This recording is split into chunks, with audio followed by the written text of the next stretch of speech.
Uppy one's pretty upbeat. I know. Tell her. Oh, I can't Amy, hear. we're live. We are. I can't hear Shani. Thank you. Oh, he's I muted. can't hear Shani. Oh, he's muted. He's muted. Is he saying upbeat? Hi, Yeah. good morning, everybody. We're having our conversation and we're live. Welcome in, bright ones. Shani, go ahead and answer. Yeah, KALYANI. upbeat and inspirational sounds good. Woo! Okay. We're upbeat here. Good morning, everybody. Welcome in. Thank you for joining us in this field where we are freeing ourselves of constraints and conditions that limit our loving. We are here to love, to be the love, to shine the love. I am deeply grateful to be sharing this space with you this morning and that you've chosen to step into our loving embrace here. So we're sending you virtual hugs. And I've got my phone here, which I do every week. And I tune into our Facebook page, Brentwood Inspired Living Center. And I find us live on our feed. And there we are. Yay. And that's where I get to see everybody tuning in with us. Good morning, Karen. Let me know when you're here with a comment, because then that's when I get to see your name and your beautiful face. If you have it on your profile picture on Facebook, let me know that you can see us and hear us, because that's always helpful to the success of our Sunday mission here, broadcasting out. Good morning, John. I see you tuning in. Nancy says, happy Sunday to all of you. You sound and look beautiful. Thank you. Thank you, Nancy. Hearts back to you, John. Good morning, everybody. Welcome in, welcome in. Another happy Sunday here. My name is Amy Van Ling, and it is with heartfelt gratitude that I serve this beloved community as spiritual director. We welcome you into our sacred space where we are connecting in spirit and understanding the deeper layers of ourselves. And we commit here to be the light of the world, to be the change that we wish to see. So good morning and thank you for joining with us. Oh, there we go. Sometimes the comments disappear and then it takes me a minute to find you. And that's where I have a moment where I'm looking at the phone a little perplexed. Welcome in, everybody. We love being here together. And you know, it's our ability to exchange energy and connect in this field beyond the physical. So it makes it possible for us to tune into each soul that joins on the Facebook Live, each soul you see on the screen, and we can send loving energy to each person logging on. Use your divine eye, your inner eye, to see and affirm the beauty and magnificence and love in every person. Hi, Luinda. Good morning. She says, good morning, everyone. Ginny's here. She says, good Sunday morning. Yes, indeed it is. Welcome in all of you wonderful, beautiful souls into our caring and compassionate community where we love you and embrace you. Good morning, Ronnie. Nice to see you here. Good morning, David Miller. I'm so glad that you're all here tuning in with us. We had a very successful, thoughtful in-person service last Sunday and annual meeting, and so grateful to plan another year, you know, experiencing the excitement of our new hybrid model where we're in person on the first Sunday and online for the remainder of the Sundays. And of course, the third Saturday of each month is our concert with John Shin and the 360 Band. So we have so many opportunities to connect and love in so many different ways in our Zoom groups during the week, and some in person. So check our website out for all of that information. Good morning, Jennifer. She says, sweetness and love to everyone. Yes, indeed. John says, great to have you back, Shani. Yes, it is great to have Shani back. It's been a while. It's been a little while. So it is with tremendous love and gratitude that I welcome back Dr. Shani Robins. Talk about emerging wisdom. We talk about that here. This is the guy. This is the guy, emerging wisdom. And his talk today is wise love. We appreciate you so much. We appreciate your authenticity, your wisdom, your love, and your jokes. You always make us laugh. So we're so grateful to have you. And if you have questions and comments, you can drop them in the feed during Shani's talk. We will take longer questions to the after service workshop for the skillful loving Q&A, which should be really wonderful, this is your opportunity to tune in, tap into Shani and all his wisdom, and it's going to be awesome. So, so join us there 11:30 to 12:30. That's on our Zoom link on our homepage, brentwoodilc.org. And I'll also drop it here in the feed when we conclude. And that way you can click right in and join us. So thank you, Shani, for being with us today, bringing us your wise love. We love you and appreciate you so much. It's a good topic for right before Valentine's Day, right? We Yeah. yeah. 24 Wow. hours away, what to say? Yeah, I love it. 24 hours more to say. Yes. What's more important, flowers or wisdom? And that's Flowers or wisdom? luckily Love they're it. not mutually exclusive, along with chocolate, of course. See what I mean? He's full of wise jokes too. I love it. Thanks, Shani. It's a joy to have you. And it is always a delight and special gift and joy to have KALYANI MARSH with us, bringing her song, her spirit, her splendor. We're grateful for your presence and your essence.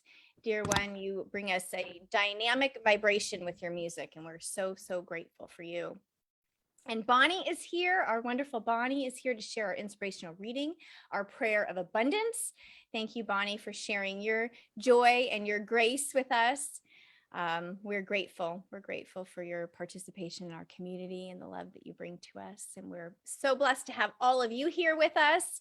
Thank you, Shani, KALYANI, Bonnie, for sharing your Sunday morning with us. We're just one big family of love here.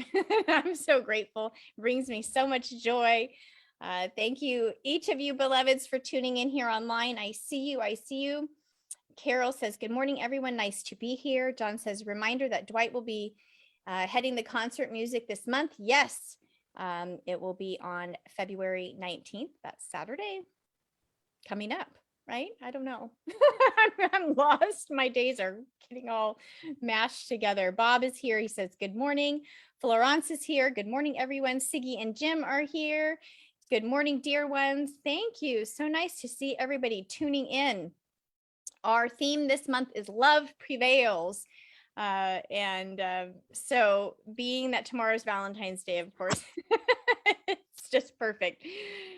Flowers or wisdom? I like that. I'm gonna keep that one at the forefront of my mind. We make it our daily mission to activate and liven this frequency of love on Valentine's Day and all days, every day. Good morning, everybody. I see you tuning in. I like to say we're tuning in online and we're tuning within to the wisdom inside of us, within us, our inner voice, our inner guidance. So if you've been with Brentwood Inspired Living Center for minutes, years, or decades, we welcome you and love you and value you. Remember to like our Facebook page. You can also leave us a review on Facebook and on Google. And these reviews are not only a way to make a loving, energetic exchange with us, our center, they're helpful for other people who come along and they read them and they might be interested in knowing, what is this place all about? So if you take the time to leave a review, we really appreciate it. You can also go into your settings on Facebook and go to your notifications and set it to alert you when we go live on Sunday morning. And that way you'll get the notification in Facebook and you can click right in. It takes you right here to our live feed. You don't have to click around and find us and go to the page and all that. Makes it really smooth and easy. This week is Loaves and Fishes collection. It's in the parking lot of 50 Sand Creek Road. That was our old location. Most of you are familiar with, and that is Wednesday. That's the 16th. It's from 10:30 to 12, and Nancy will be there to pick up the non-perishable food items, and Florence will be there to pick up your recyclables. So if you have collected things that you're recycling, she will take those off your hands for you, and we appreciate both of those angels so very much. Continuing those outreaches each month is such a gift to our community. And tomorrow is Monday. Yes, tomorrow, Monday at 4 o'clock, we have our open forum for a board meeting for 10 minutes. So if you want to zoom in, the link, we use the same link that's on our homepage, the Zoom link that we use for workshops. So if you want to tune in with us there and share any thoughts or have any questions, we're there. We love to hear from you. We love to connect with you that way. Good morning, Michael J. Allen. Nice to see you here. Good morning, beloveds. I'm so grateful to be here with you. If you or anyone you know would like a life affirming, love affirming prayer, you can submit those through our prayer and healing page on our website. And you just write your prayer out there and submit, and our angel and prayer and healing team receives those. And we pray over those for 7 days. And we love to receive them. So send them our way. Good morning, beloveds. Okay, we are going to open up with tuning in within to our mission statement. So allow yourself to, however you do that, dropping into your heart space or taking a breath, just opening up, centering into that inner knowing. We are an open, heart-centered spiritual community, honoring the one presence within us. We welcome all to connect, grow, and expand in wisdom, compassion, and love. Blessings, everybody. Thank you for being with us. I'm going to hand the screen over to KALYANI, and she has our opening song this morning. Remember, this is our community song. It's meant for us to sing along so we can open up our throat chakra and our heart space and all that good stuff. So thank you, KALYANI. We appreciate and love you. Good morning. I have to say I'm having unstable internet issues here, so bear with me. I wanted to begin with a chant, which is the first line of the Aramaic Lord's Prayer, but in Aramaic. So I'm going to show you what that line looks like. Okay, so let's see. Awun debosh maya. Can you read that? Okay. So I allow the source of all life to be within heavenly love, unlove. And that we're going to sing in English also. But we'll go back and forth between the Aramaic and the English. So.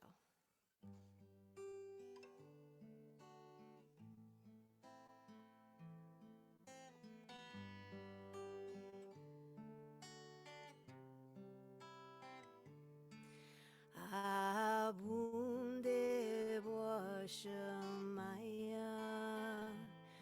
abunde washamaya, abunde washamaya, abunde washamaya. I surrender and let it be. I surrender to what's always true. I allow the love of heaven to be within me. Surrender and let it be. I surrender to what's always true. I allow the light of heaven to be within me. Abunde washamaya, abunde washamaya, abunde washamaya, abunde washamaya. I surrender and let it be. I surrender and let it be. I surrender to what's always true. I allow the light of heaven to be within me. Abunde washamaya, abunde washamaya, abunde washamaya, abunde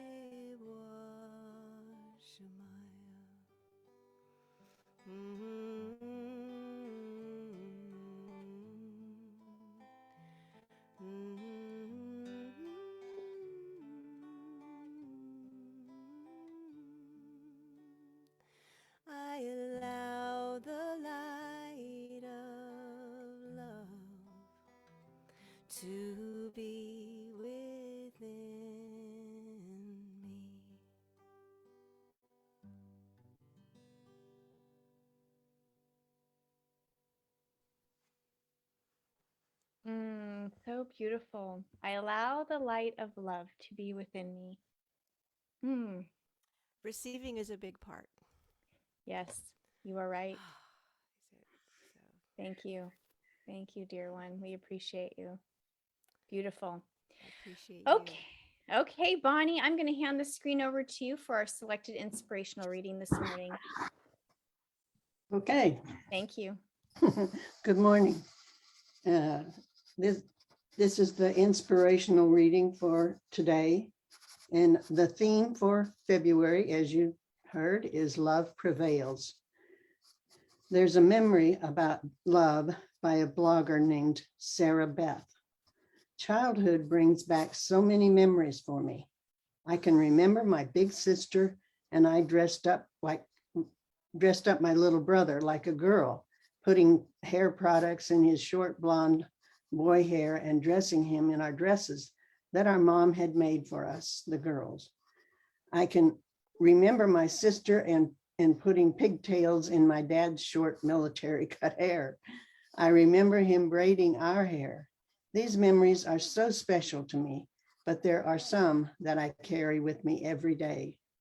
One memory I remember the most vividly was that when riding in the car with my mom, listening to the radio, I asked, "Mama, why are all the songs about love?" Her response sticks with me every day of my life. "Well, can you think of anything more important?" I don't remember if I replied or not, but gosh, her answer still gives me chills. When it comes down to it, when there is nothing else left, love is what will bring us all back to life. Someday, when my kids ask me questions like these, I will remember my mother's words and let the love flow through me. The most important lesson was taught to me that day with my mother's simple words, and I have been trying to live by these words every day. To grow a little love, to bring love into the little things, to be in love with life. I hope you can find some love in your life today, and that you remember the most important things in life are grown from love. Thank you. Thank you, beautiful Bonnie. Yes, love. Love is in the air. Thank you for that reading. That was sweet. Very sweet. Okay, so yes, we do sound checks in the morning. We figure out the volume, and this is as high as Kalyani can go today with her volume. So if you are home and it seems low, you might want to turn your volume up. That would probably be the best solution today. So I'm going to hand the screen back over to Kalyani for our next song this morning. I can turn it up here a little bit more. A little bit more? Okay. Yeah. There's been a request. Shall I try? Yeah. La la la. Oh, How's yeah, that did work. Ooh. Yeah. You found the Okay. answer there. Wonderful. we Work in progress. Yeah, even after all this time, we're still figuring things out on Zoom. I'm not often on Zoom, actually. So this is good because this is a little bit more of a reflective. Well, actually, the other one was pretty quiet also, but this is called I Was Created by Love.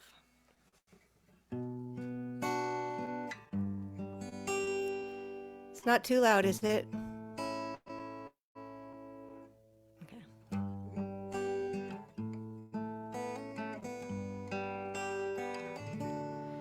I was created by love, a divine reflection of light. The power of heaven resides within. When I'm creating my day, I always have a choice. Which will be the voice I choose to listen to? As I create my life, I don't always get it right. I know how it feels to fight. May I surrender?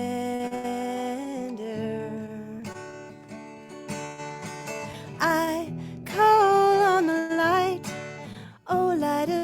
love, here is the peace I seek, and it's making all things right. Quiet my mind so the heart can speak. I was created by love, a divine reflection of light.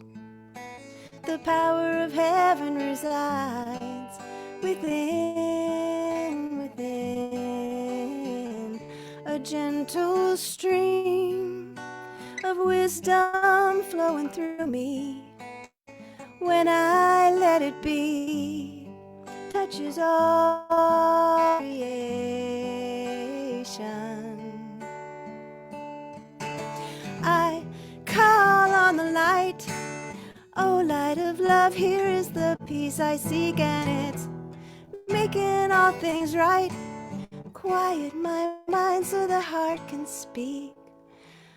Quiet the noise so I can hear my heartbeat. Keep quiet inside so the heart can sing.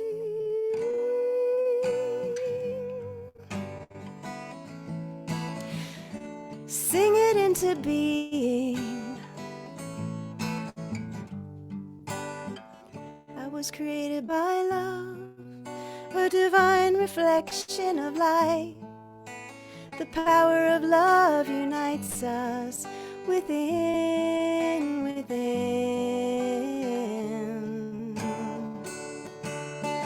I call on the light. Oh, light of love, here is the peace I seek, and it's making all things right. Quiet my mind so the heart can speak. Quiet the noise so I can hear my heartbeat. Keep quiet inside so the heart can sing.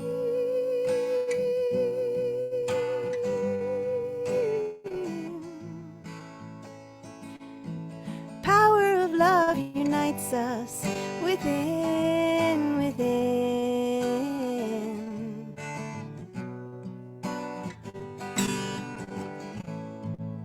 Supported by heaven's grace within.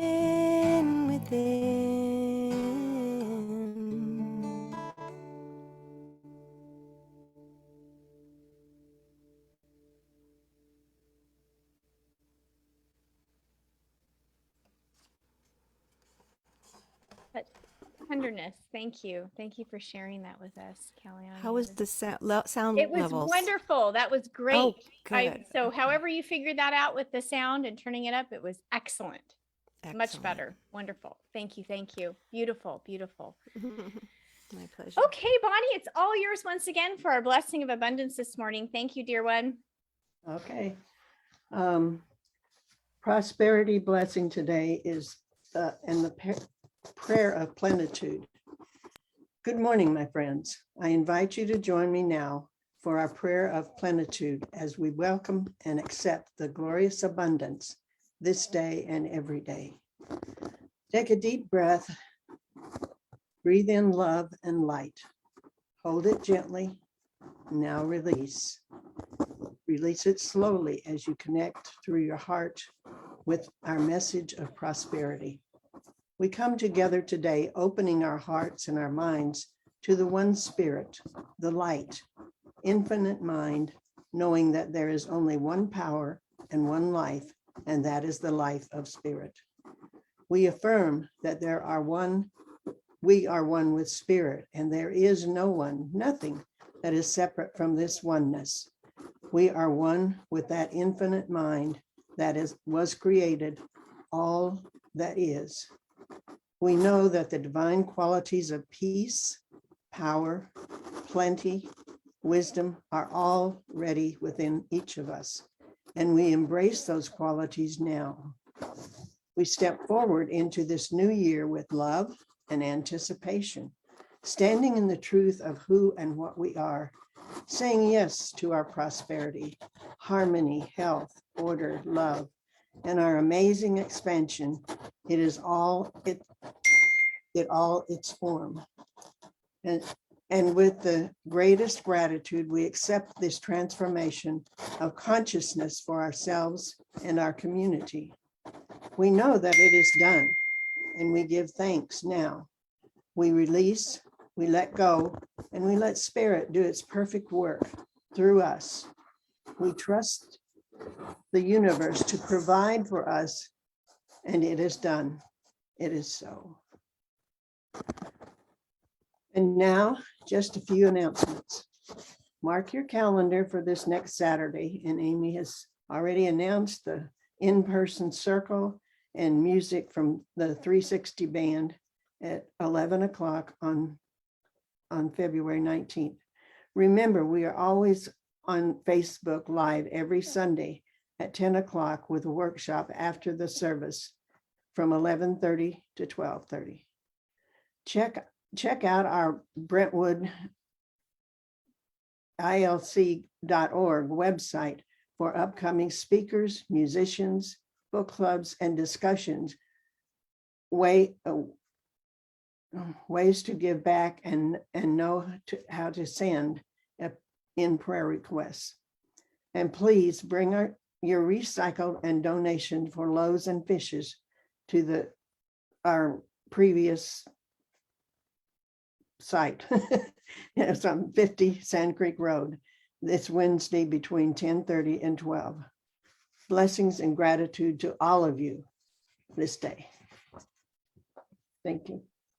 Thank you, Bonnie. Thank you for all those reminders. Yes, we have lots going on. And also another good way to find out what's going on is signing up for our weekly connection email. It goes out every Wednesday. And so if we have any changes during the week before the Sunday, it's a great way to stay connected and stay apprised of all those like address changes and things like that that might matter.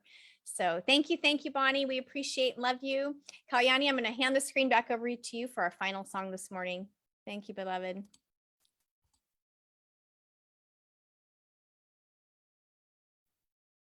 You're still muted, my love.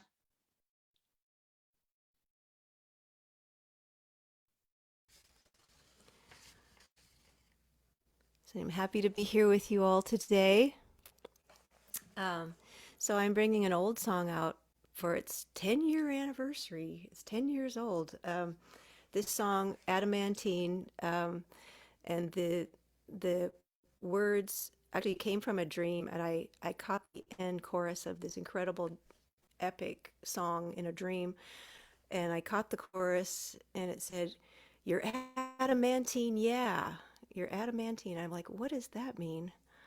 And so I looked that up, and adamantine means durable, everlasting, eternal, and that was just a beautiful gift. And then I wrote the song around that gift, and definitely inspired by Way of Mastery. So.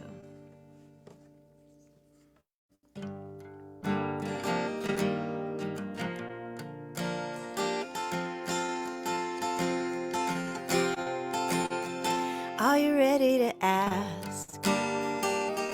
Are you ready to listen? Ready to go within? Find what you're made of looking at us. I see a heavenly treasure. We are the ones beyond all measure. Am I ready to dive? Dive in deeper, I am the light. Dissolving the shadow, am I ready to go? Into the darkness, face all my fear. To find what I'm made of. We're adamantine, yeah, completely indestructible. Like a diamond in the rough, tossed around enough. Now it's our time to shine. We're adamantine, yeah, completely indestructible. This is what we're made of, nothing to be afraid of. Just love to love.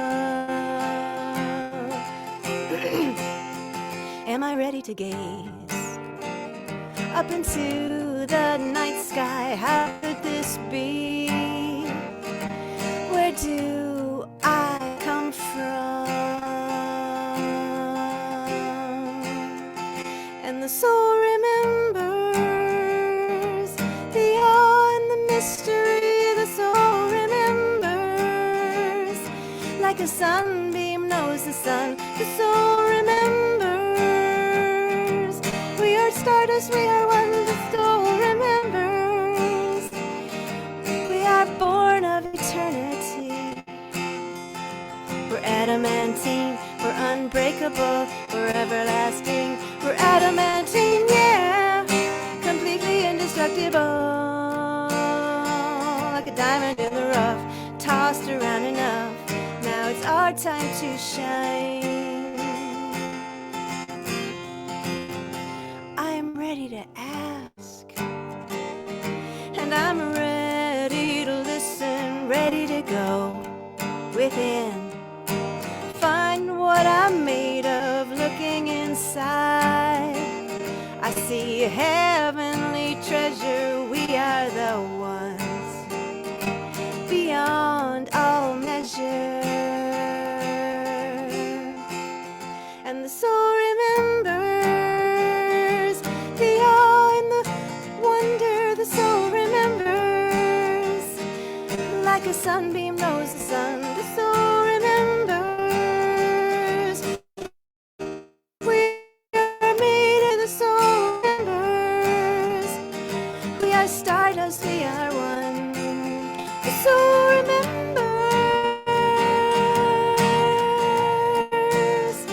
The soul remembers. The soul remembers. The soul remembers who we are, who we really are. We're adamantine, we're unbreakable, we're everlasting, so beautiful. We're adamantine, yeah.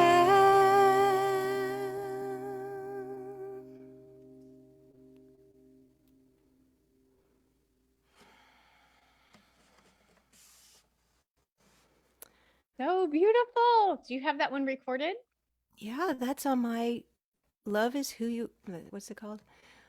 Love is Who You Are, I believe, that CD. That was the All the Way of Mastery songs. Yes. Yes. Thank you. That's right. That's right. And Love is so, Who You Are. Love Who and We Are. yes. It's so long ago now, I forgot the title.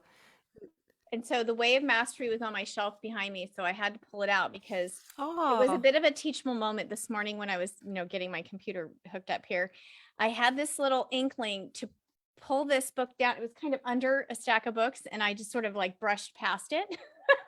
And now I realize why it entered. It was this connection with you this morning. So thank you. That was so beautiful. We appreciate you. yeah. KALYANI, It how wanted can to be people sung. find? It wanted to be sung today.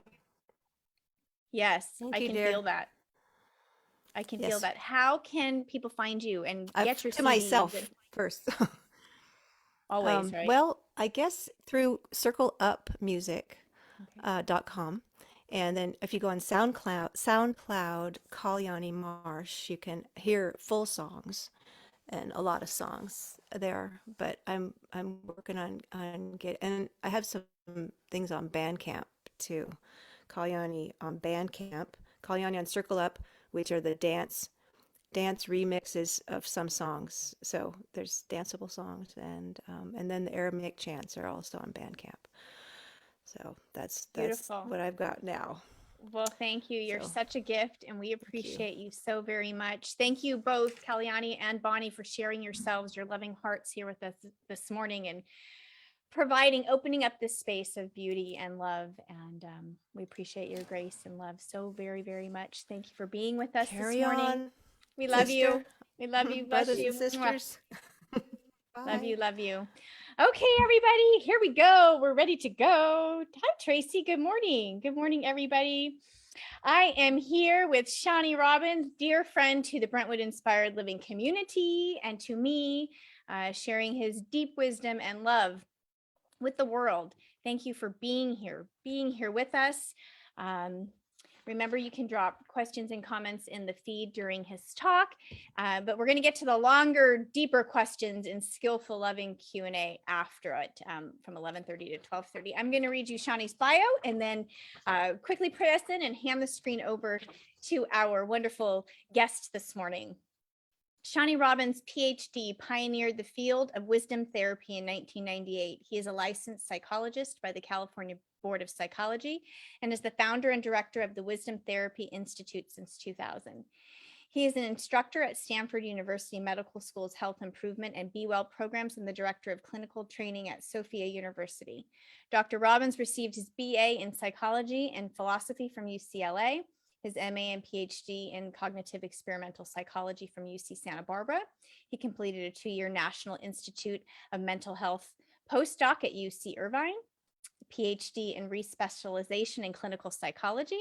He's published and given numerous clinical workshops, invited talks, scientific conference presentations, and corporate consultations nationally and internationally on wisdom therapy and its relationships to cognitions, emotions, stress reduction, relationships, workplace effectiveness, coping, emotional intelligence, performance, and organizational consulting. He is a member of the American Psychological Association, the California Psychological Association. He has won many honors and awards. In his spare time, SHANI plays racquetball, chess, and go, rollerblades, salsa dances, runs marathons, and watches sunrise. I love that bio. That's a new one. I received it new anyway. And probably it's not new, but I love it. Thank you, SHANI, for being with us here. We love you. I'm going to pray us in and hand it over. Oh, in grace and gratitude, let's open our hearts with this glorious breath of life. We place our trust in the divine wisdom, knowing that we align with the one great, magnificent love, following the lead of spirit, receiving divine direction and guidance in our lives. We are forgiving ourselves for withholding love from ourselves or from others. We are the light of the world. We're here shining that divine inner wisdom. The light within us is designed to be shared, with all people. We're celebrating this. We're living on purpose. We're loving ourselves. We're freeing ourselves from limitations. We cover SHANI this morning. So grateful and thankful for his sacred yes to be with us, to share wise love with us.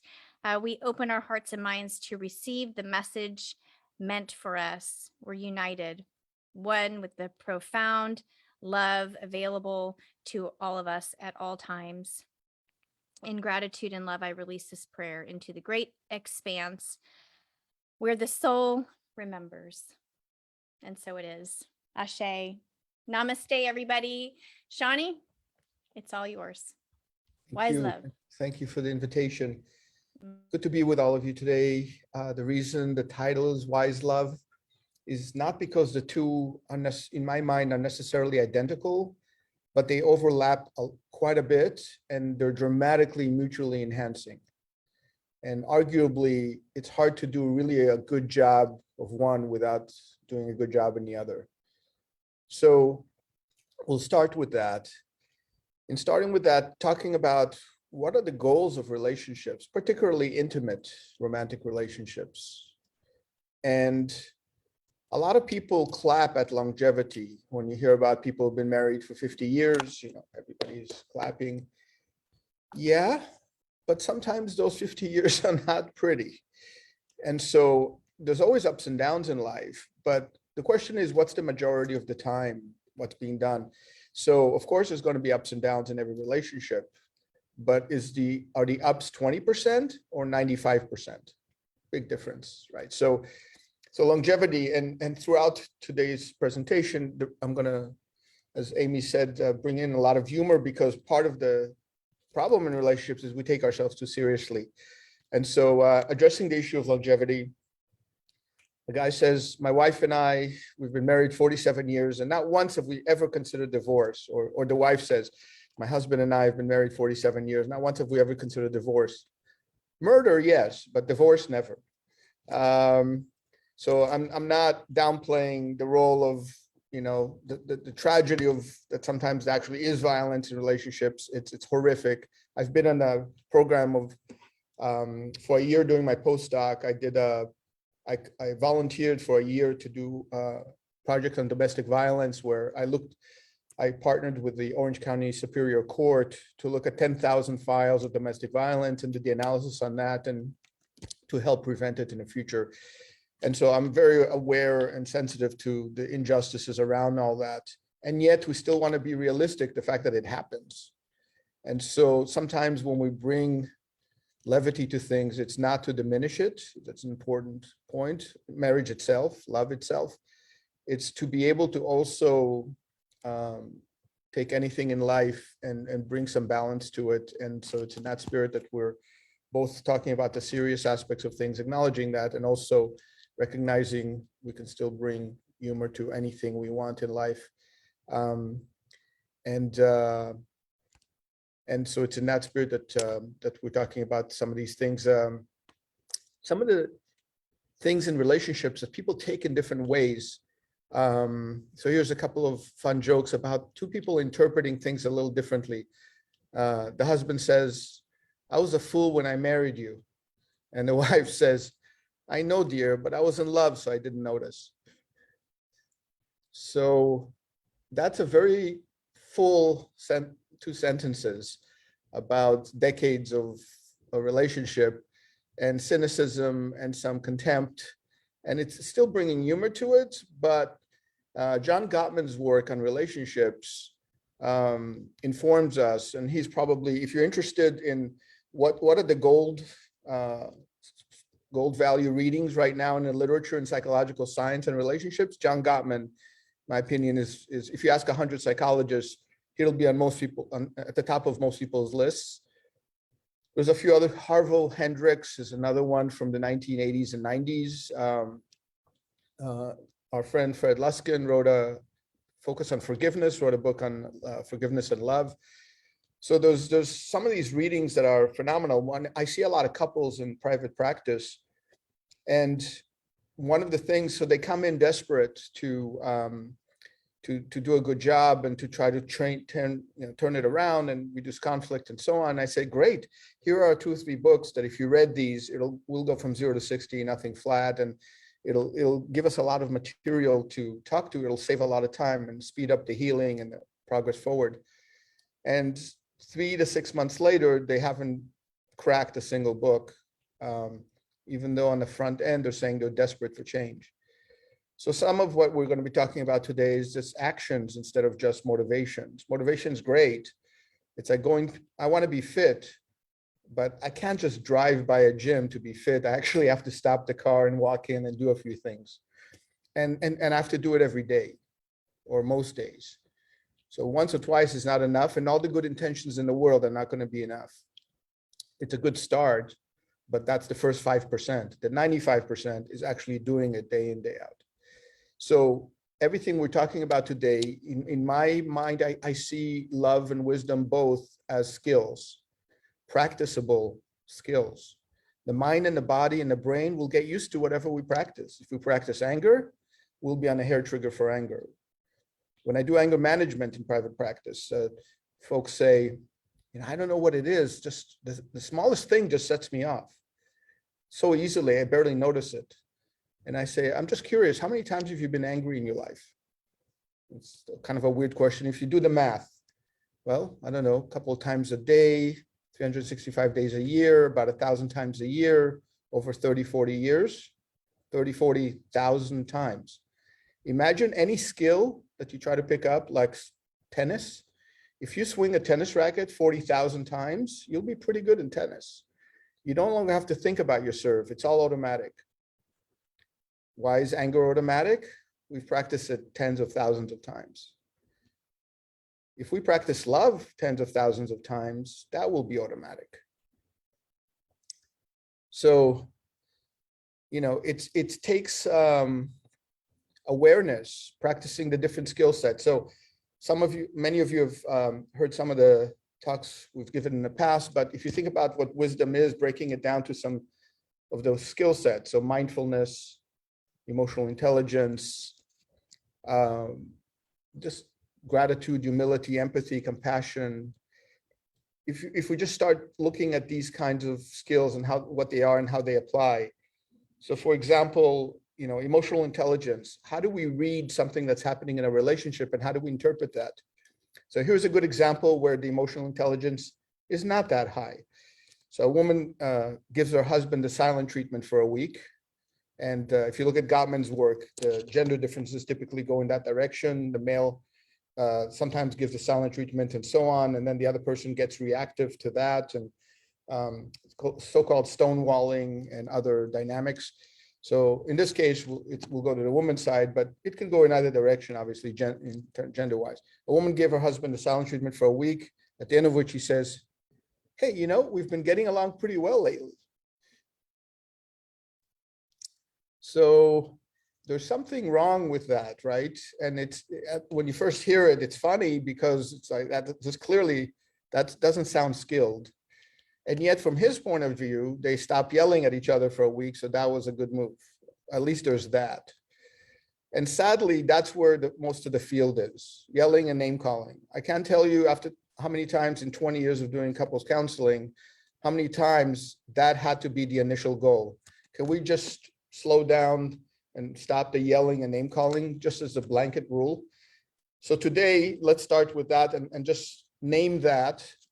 And if people can walk away with that as at least one takeaway, that alone would be worth it. So how do you at least stop that? I'm glad you asked. You start having to become sensitive to when the yelling and name calling starts before it's out of control. Because people say, I just lost it and I couldn't control myself. Yes. So you got to slow that down. How do you slow that down? Mindful meditation practice slows it down. Emotional intelligence, mindful meditation, what is mindfulness? More awareness in the present. I'm aware of my body internally. I can see my muscle tension going up. I can hear my words getting louder. With mindfulness practice, I can do that better and better, sooner and sooner.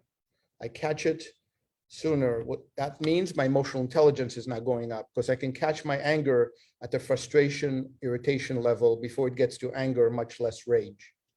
If you think of it 0 to 100 scale, frustration at a 10, 20 level, irritation 30, 40, anger 60, 70, rage 90. So a lot of times people go from 0 to 90 in a fraction of a second. Yes, but right before that, it started out with frustration. If we catch it there and make a decision that I'd rather be skilled than be right, I'd rather live a developmentally oriented life where I want to be skilled and wiser more than getting what I want necessarily right now. And that's also a decision to make. I'd rather be kind than be right. And anybody who hasn't made that decision yet is asking for conflicts in relationships. So there's multiple things that we're naming here. There's also an aspect where actions are more than words. We talked about actually, not just having intention, but actualizing what we do. There's a fun joke around, somebody says, and this is a joke for Valentine's Day, right? You say you love flowers, but you cut them. You say you love animals, but you eat them. You tell me you love me, so now I'm scared. So it's like when the actions don't fit the words, it's worrisome. How trust becomes difficult. So jealousy is another aspect of this. Some people equate love with jealousy because the correlation is so high. They actually think they're necessary components that go together. And if you think about what jealousy is, it's mostly fear and low self-esteem. Will you love somebody more than me? And if so, will you leave me and I'll be lonely and I'll never love again? This is if we had more time, we can flesh this out, but those are the short versions of some of these things. So think about what happens, right? When husband's at home or wife's at home, again, it crosses genders. A lot of times people make a big deal of gender differences. Developmentally, the gender differences are this much. The developmental differences are this much. Yes, there are some gender differences here and there, but if anybody does any of these practices for just a few weeks, it completely washes out the gender difference and 10 times over. So that's why I keep going back and forth, so people don't waste time on, wait, is it more men or women? That barely matters. Yes, there are societal differences in some of that, but as soon as there's practice, it washes out those differences empirically. We see that in psychological science. So there's all of that. Denial also doesn't work. So a lot of times people say, well, I'm not, one person says we have to communicate better. The other person says, I don't care. And, that's just denial of conflicts. Denial that relationships can be amazing is probably the biggest one in the world. If one more high-level message from this whole thing is that the norm of relationships is, to me, incredibly sad. The fact that the norm is yelling and name-calling ever, much less frequently, is extraordinary, right? We're adults. When we're 5, sure, reactive tantrums. I want my chocolate at the market. I can't believe I can't get it now. That one I understand, but all the other tantrums, and don't get me started on tiramisu, as many of you know. But that's the only thing I would throw a tantrum on. I'm not getting my tiramisu, what? So how are we still at 5 years old? Sure, but how are we doing it at 35 years old, 50 years old, right? There's a joke of, some of you probably heard a while back, little Johnny's drawing a picture and teacher comes by, what are you drawing? And little Johnny says, I'm drawing a picture of God. And the teacher sort of condescendingly quips, well, nobody knows what God looks like. And little Johnny beams with pride and says, they will now. Right? So it's one thing when 5-year-old Johnny does this, but if 35-year-old Johnny does it and he's serious, we're going to start looking up the DSM for schizophrenia and delusional disorders. And there are age-related things that we do and don't do. And it's sad that in our adulthood, the norm of our society is yelling and name-calling. The problem is this, and this is going to be a radical thing to say, and I'm starting to say this explicitly more recently. In my opinion, part of the reason the field itself of psychology has shifted to positive psychology, focusing on strengths rather than just on what's not going well. So rather than just anger, stress, anxiety, and depression, let's focus on mindfulness, empathy, emotional intelligence, wisdom, and other things, gratitude, things that can dramatically facilitate our development beyond what it's been. We've grown a lot from the age of 5 to 15 to 25. We kind of slow down and almost stop at that point. What happens if our learning continues that rapidly and that intensity? What tends to happen, and this is from overlap between the gratitude literature, emotional intelligence, and the lifespan development literature, where development can go is to be as mature compared to our present selves as we are compared to our 5-year-old selves. And now we know what that looks like. And it's not just a little bit different.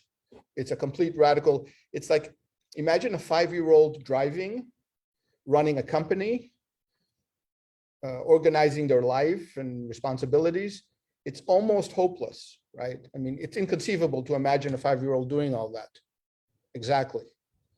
So for all of us to navigate a relationship, that the complexity of which is one of the most difficult things in the world to do, without advanced training and developmental skills, what are we hoping? How can we possibly hope to not have conflict and to just bump into walls left and right? Right. So, and denying that doesn't help, and bad things start happening. And there are a lot of people that make a lot of claims, but the actual practice is not pretty, which brings us to the next joke. So a priest, his bicycle is stolen, and he tells his assistant, come Sunday, I'm going to preach the 10 Commandments. When I get to thou shalt not steal, I'm really going to hammer that one home, and the guilty party will feel so guilty, they'll bring back the bicycle. Sunday rolls around, he starts preaching. He just rolls through all of them without any difference. Afterwards, the assistant says, I don't understand. I thought you were really going to hammer home, thou shalt not steal. What happened? Yeah, I was going to, but then when I got to thou shalt not commit adultery, I remembered where I left my bicycle. Too soon? So preaching one thing and saying and doing something else, i.e. hypocrisy, is not a new thing in our society. It's epidemic, not just to religion, but across the board. Politicians, for example. So being consistent, walking the walk, embodying what it is we're saying is a daily practice. The three magic words are, what have been your opportunities to practice? And if one lives a developmentally oriented life where development is one of the highest priorities, you almost look for opportunities to practice. You hit traffic, okay, good. I wouldn't have asked for it, but now that it's here, opportunity to practice. My husband or wife said something I don't like, okay, great, opportunity to practice. Practice what? Deep breaths, always first. Just take 10 deep breaths. What are deep breaths? You're breathing in and expanding your belly out. Let's just do 10 deep breaths right now as we speak. As you're breathing in, take 3 or 4 seconds to breathe in and expand your belly out like a balloon. The air is going to your belly, diaphragmatic breathing. And as you pause and breathe out for 3 or 4 seconds, the belly comes back in, contracts. So it's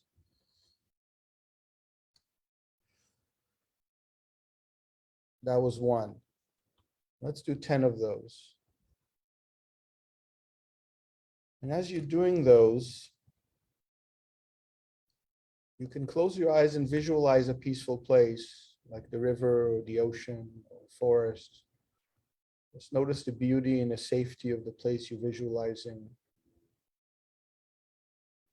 Again, breathing nice and slowly in and out, just 5 seconds, 4 or 5 seconds in, 4 or 5 seconds out.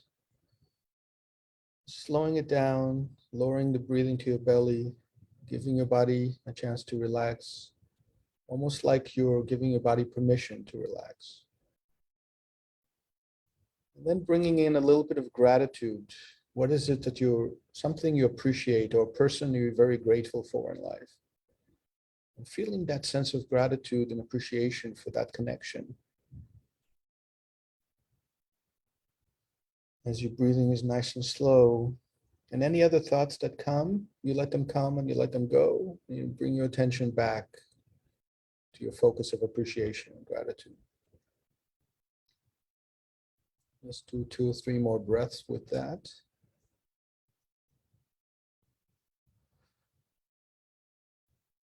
And with that sense of calmness and relaxation and appreciation, you bring that all back with you into the room as you slowly, kindly open your eyes, gently. And that was about 1 minute. So when we say a few deep breaths, take a minute, that's what we can do in 1 minute. So when we say, I don't have time to meditate, 1 minute. We can sprinkle that in throughout our day. And if you do, your brain gets the message. I now think I'm safe. I'm living in a world that I don't have to watch my back all the time. People are mostly trustworthy, unless they prove otherwise, in which case I make decisions around that. But even that, I'm not going to necessarily catastrophize that, and so on and so on.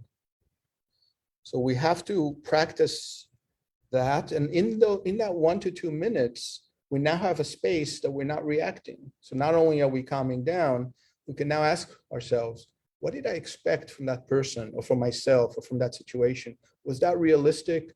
Were there any cognitive distortions there? All or nothing, catastrophizing, fortune telling? So we can ask ourselves these questions, and cognitive behavioral therapy is a whole area that does a good job in that. And so now that calms us down too. And now that we're thinking a little bit more realistically, it's like, yeah, do I really expect that person to always do what I want? No. Okay. And it's frustrating, but of course it's going to happen sometimes. I don't even do everything I always expect of myself to I want. What can I expect from other people in the world, right? So we have some control over these things of what we're thinking, and we want to make good use of it.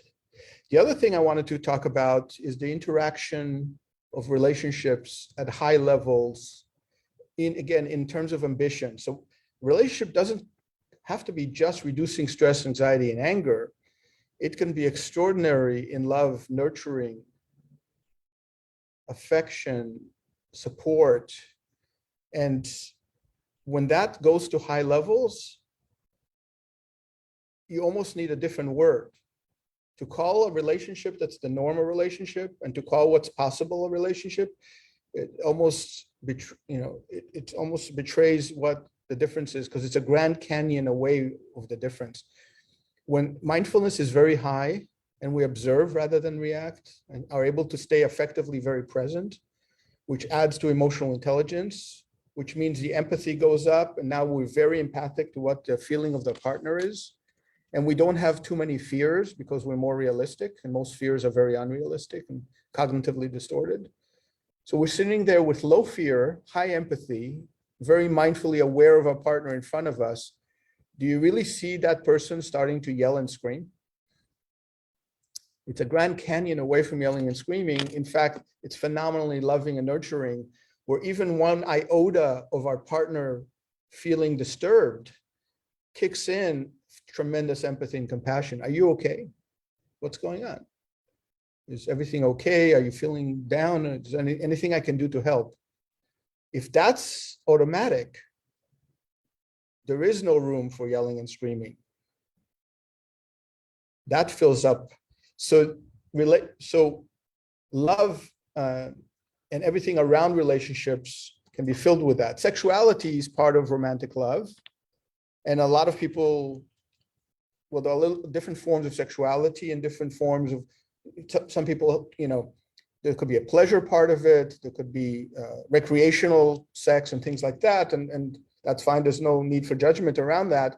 But what sexuality can combine with in terms of love, in terms of compassion, wisdom, so-called Tantra models of both love and sexuality I've already done a great job in integrating these together for thousands of years. And what Tantra is being so mindful and empathic to most things in life and most people in life, that we then apply those same skills to our partner. And if they do the same, we're so heightenedly aware of what the other person's feeling, we barely need to say anything. By the time the person says something, it's already, wow, if they had to say it already, I already missed something. That's how tuned in we can be to the other person. We feel a slight variation in their energy before they even say anything. How far away is that from people yelling and screaming at each other because the first thing they said wasn't listened to or pushed back against? For a partner to say something bothers me and for me to start yelling or being reactive to that is such a weird concept. Rather than something is bothering you, tell me more. That the fact that you being bothered bothers me. So it's not just not yelling and screaming. It now opens up the whole room for the next set of skills to bring into that. And so Tantra is an example of that, where you so feel the other person in everything in everyday life, including in sexuality and passion and lovemaking and all the rest, but it's within a general context of development that you now bring to sexuality like you bring it to anything else. The notion of knowing what's possible is key, because the norm doesn't do a very good job in telling us what's possible. We assume yelling, screaming, name calling is doable. That's the norm. Well, it's also the norm in the US to be obese. That's the norm too, being 50 pounds overweight or 100 pounds overweight and so on. And I'm not saying that with judgment. I have plenty of people in my family. I've struggled in my life to be fit and so on. So it's myself included, and everybody's included in this, in everything I'm saying. So the norm is not that impressive. And but once you know it's possible, it's really hard to go back, right? So the first time the 4-minute mile was broken, so people have been trying to run faster, run the mile faster than 4 minutes for a century. The first time it was broken, 3 minutes, 59 point something seconds, as soon as people heard that news, a few weeks later, 20 other people broke the 4-minute mile. And after that, hundreds more a few months later. Once they know something is possible, that's most of it. In mathematics, my brother's a mathematician. What he tells me is that half of mathematics is knowing that there's a proof for something. Getting the proof, yeah, it takes some sophistication and cleverness and some perseverance, but half or more of it is just even knowing that there's a proof. And a lot of publications in mathematics are not the proof themselves, it's proving that a proof exists. So knowing what exists in love is phenomenal. That we can have a relationship where the yelling and name calling is not just low, it's zero. And I'm going to say a few radical things right now that I usually don't, but I'm way too old to hold back now. So part of the reason I think the field has said that, in fact, the phrase anger management is, I think, is a misnomer. It's not, first of all, it's not about anger, it's about development and skill sets and mindfulness and realism and appreciation and gratitude for life. It's hard to wake up in the morning and feel grateful that I'm alive and at the same time start yelling at people. Imagine if we had COVID and we were hospitalized on a respirator. The day we got out, are we really going to yell at traffic when we just got off the respirator? And so is that really the reason we're yelling at people and traffic and the rest and feeling entitled to all these things? Yes, I've got all these things, but what's life done for me lately is because we didn't come out of the hospital today. Why are we waiting for that? And is the only time we're going to be grateful for our partner is after they leave us? Why can't we wake up every morning and be grateful for our partner and celebrate that like it's a first date? The normal psychology, including among most psychologists, so here's where I'm breaking with some of my peers, that a long-term relationship, marriage included, can be almost like the first date every day. And I don't care if it's been years or decades, but only if we live our life like it's the first day every day. People say, well, the excitement and the romance has to come down, then it's companion love. No, it can be romantic, intense love every day, all day, every year. And I don't care how many years. In fact, it can be even more intense and deeper every year. Assuming that's how we live our life. Of course, if we live our life in undeveloped ways and reactive ways and angry, entitled ways and so on and throw tantrums like 5-year-olds, of course, we're going to bring that to the relationship because we're bringing that to everyday life. And so, of course, if we're looking for excitement and meeting someone new, and that's kind of the dopamine shot that we're looking for, yes, we'll look for other things and we'll look for affairs and we'll look for this and that and jealousies and all the rest. And again, you know, there's a whole thing of talking about monogamous models and polyamorous models. That's a whole talk unto itself. But, you know, maybe we'll do that. Let's throw that as a teaser. We'll do that in a workshop as a marketing tool. So whether relationships are open or not and jealousies, but most people's, even if that's a possibility in life, the skill sets most people bring to a relationship, it's not even a possibility to even talk about it, much less do it well. So we're trying to embody these long-term skills. We want wellness and flourishing. It's thriving, not just surviving. It's not just to have a relationship for 50 years. It's to have wellness for however long that is. If it starts coming down for whatever reasons, let's make efforts to address it, probably from practices along the wisdom skills. If we're practicing the wisdom skills and there still seem to be irreconcilable differences, then maybe we should make a decision about whether we're still going in the same direction in life. But if somebody is developmentally oriented and the partner isn't, that to me is an irreconcilable difference. It's okay, we don't have to judge them harshly. They're welcome to live any way they want, except not with us. Somebody who likes smoking is welcome to smoke if that's a decision they want to make. But I happen to think it causes lung cancer and it smells bad and all the rest. So they're welcome to smoke, just not around me. Smoking is their decision. Me being able to not be around smoke is mine. If somebody wants to yell, they're welcome to yell, just not around me. Because I already know you can have a relationship with zero yelling, zero name calling. In my previous 8-year relationship and my current 3 to 4 year relationship, the yelling was exactly zero. Did we ever raise our voice even slightly? Yeah. It's like, oh, I can't believe you did that. That was the yelling. That was the extent of the 2 or 3 arguments we had in 8 years. And that lasted about 4 seconds and was immediately followed by an apology. So that was the extent of the conflict. It doesn't mean we didn't have disagreements. We have plenty of those. But the disagreements were Really? That's how you see it? How come? Curiosity, humility, empathy. All these skills can come to the disagreements and actually, God forbid, learn something. Isn't that one of the most beautiful parts of relationships, where both people grow from the interaction?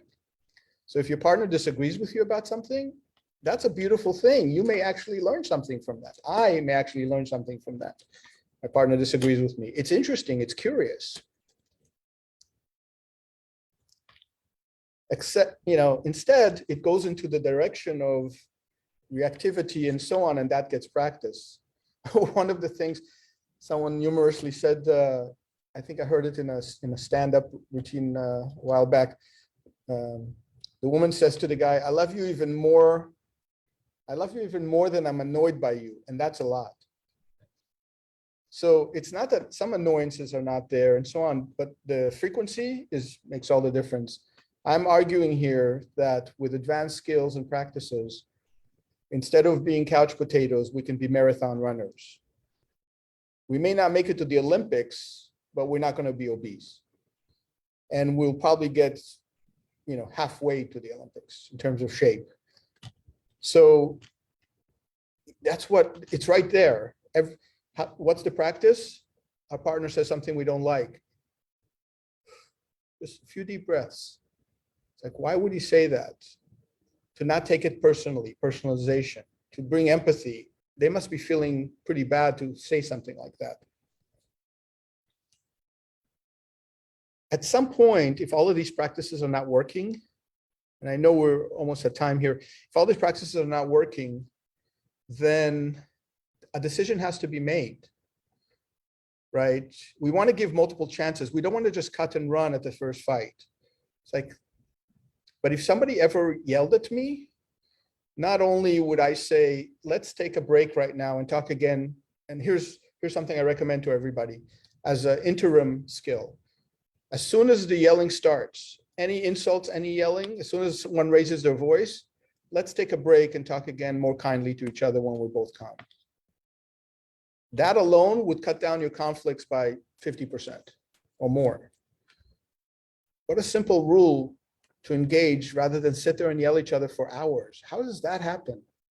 How is it that in the first 30 seconds of yelling, people don't say, this isn't going well, let's talk again? Well, we know it's habituation, and they've seen it in their parents, and they've been doing it for years, so it seems normal now. It may be normal statistically, but it's not skilled as adults. But if there's enough evidence that there's no change over time, we have to make a decision of who we spend time with. And that's our responsibility. That's something we can control. And that's true of husband, wife, boyfriend, girlfriend, by the way, including family members. Someone says, well, I can't not see my mother or my father. Yeah, you can. If somebody is toxic, there's too many wonderful people in the world, present company included, that you just want to spend time with the good people of the world, which there's very little time for, even for those incredibly positive interactions. So there are 10 amazing friends I don't have time to spend with, and I'm going to spend 2 hours with this toxic energy. No, that's not good problem solving of how to spend my time in life, however limited hours I have on this planet left. So we have to have this realistic recognition. And of course, as we talk about that, here's the joke some of you may have heard, where Trump and his wife are walking on a beach, and they see a bottle open up, and the genie comes out, and he says to Melania Trump, I'll give you one wish. What's it going to be? And she says, how about building a bridge from the US to China? And he goes, what, are you crazy? It'll take billions of tons of steel. It'll need 10 lanes. It'll cost trillions of dollars. It'll take hundreds of years to build. Anything else? And she says, well, I did always hope that Donald Trump would be wiser and understand women better. And the genie says, how many lanes did you say you wanted on that road? So there is a sobering realization that some of these skills, particularly for some, we gave it a chance, 2 chances, 10 chances, 100 chances. It's not happening. And then we have to make a decision. So doing relationships skillfully, practicing it daily, having this much more ambitious model of the world, and using whatever readings we can get a hold of and asking multiple people for multiple readings, you can make headway, getting counseling when needed to get feedback and objective feedback about navigating our way through advanced skills. But again, my encouragement here, even with counseling, is to be very ambitious. And some counselors are not. And I hate to say it about my fellow counselors, but in my opinion, some of the reasons they're not is because they themselves have yelling and screaming in their life. And so how can they now tell their clients that you can live with almost no yelling and screaming? I had one of my good friends, and will remain unnamed, I knew years ago. And when I went over to their house, he and his wife were yelling at each other like cats and dogs. And this is a licensed psychologist of 20 years who talked frequently about relationships and everything else. And as soon as I saw that, I said, what's going on here? And he says, well, yeah, I know it's pretty dysfunctional, but it's my spiritual practice to just have this conflict and not walk away from that. And so that's my example of how it's done badly. It's one thing, yes, to not be reactive to conflict and look at it and not be scared of it and be able to navigate our way through it and to apologize afterwards and so on. That's one thing when it happens once in a while. But if it's every day, that's now a glutton for punishment. It's not spiritual practice. There's a lot of ways of doing spiritual practices. There's no shortage of conflicts in life and challenges in life. You don't have to go looking for it 10 times a day. That's called abuse, not practice. There's a big difference between those. So as we're doing all of this, just to have a very ambitious model of the world in general, of relationships in particular, to know that the skills associated with love are very much consistent with the skills associated with doing wisdom well, just like doing love well. In a previous talk, we talked about the poem in Corinthians. Let me remind folks of that. Love is patient, love is kind. It does not envy. It does not boast. It is not proud. It does not dishonor others. It is not self-seeking. It is not easily angered. It keeps no record of wrongs. It does not delight in evil, but rejoices with the truth. It always protects, trusts, hopes, perseveres. Every single word there takes tremendous skill. If anger is high and if cognitive distortions behind the anger are high, how can we possibly trust? If fear and anxiety are high, how can we protect others where we ourselves don't feel safe? So you can't do wisdom, you can't do love well without tremendous skills of wisdom. And of course, a whole other talk is you can't do wisdom well without a lot of love. In my opinion, the people who go hide in a cave somewhere and meditate and never interact with other human beings can never do wisdom well without interacting, giving and receiving love and connecting. The ego transcendence and the tantra aspects of it and passion and all the aspects of love are highly resonant with all these practices we're talking about. They're highly encouraging of those. Until we're actually pushed to practice and get more skilled, which love forces us to do one way or the other, either we get bitter and angry or we're going to get wiser. There's no alternatives in a relationship. So sitting in a cave somewhere, you do have alternatives. It's easy to run and hide.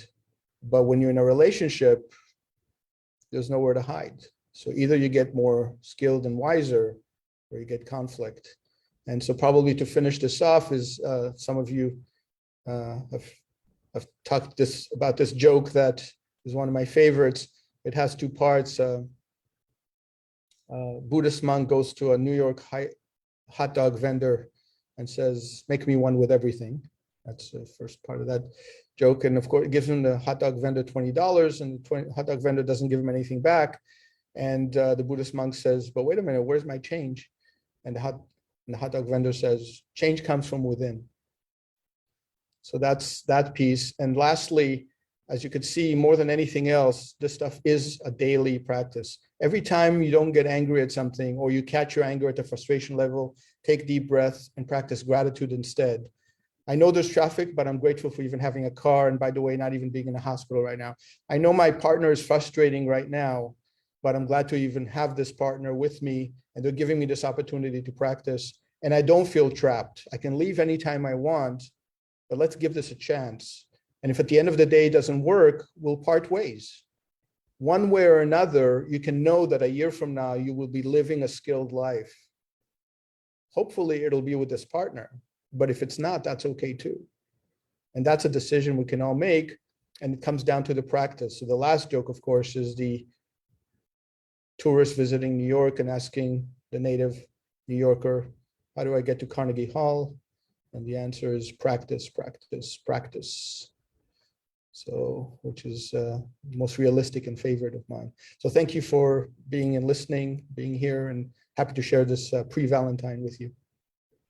Well, we are so grateful. And now everybody knows why I love you so much.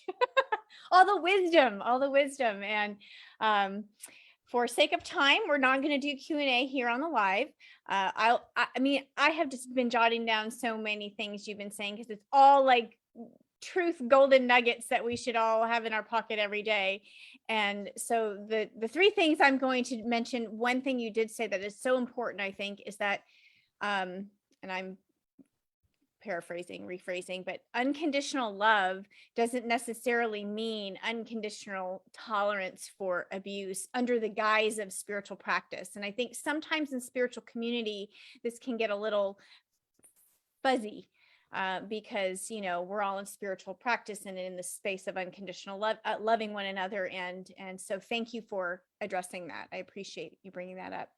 And what was the other thing? Oh, always asking, what is my opportunity here? What is my opportunity to practice? And coming into life with that attitude, with that mindset, changes everything, just completely changes everything. And I love this. How do I want to spend my limited hours on this planet? Really, do I want to be kind or right? Do I want to be skillful or, screaming and name calling, right?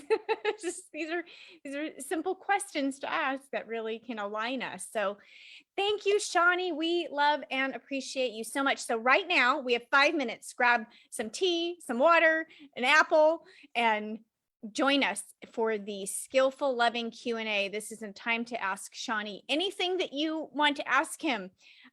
So what an opportunity. What an opportunity. That is on our workshop link. I'm going to drop it here in the feed here on Facebook, and it's also on our homepage, brentwoodilc.org. Just click into there. We will be there waiting for you.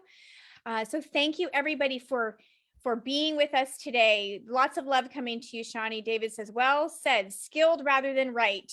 Kathy says, thank you, Shani. This was so great. Indeed, it was so great. As always. Thank you, Shani, for sharing your wisdom and love with us.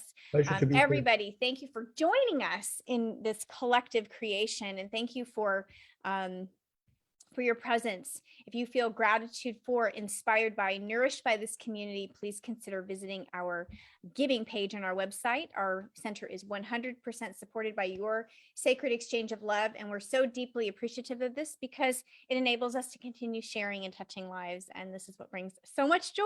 So we are going to close with our prayer of divine awakening. I'm going to put it on the screen so that you can speak it out into your life. And where is it? Right here. Let me share, and hopefully you see it there. And here it is. It's a new day, a beautiful day, a new beginning. I embrace this day with new eyes, an open heart, and expansive mind. I choose my vibrational frequency deliberately and consciously, harmonizing with life's events. I am receptive to source energy, divine guidance and wisdom available to me at all times. I commit to serve unconditional love fully and completely. I move forward in a state of appreciation an extension of the one magnificent power and presence. I am sovereign, whole, and free, claiming dominion over my life as I go in peace and awaken to my divinity. And so it is.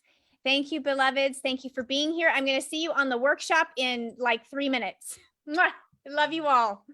Thank you, Shani. We love you. See you in a few. See you all. Bye.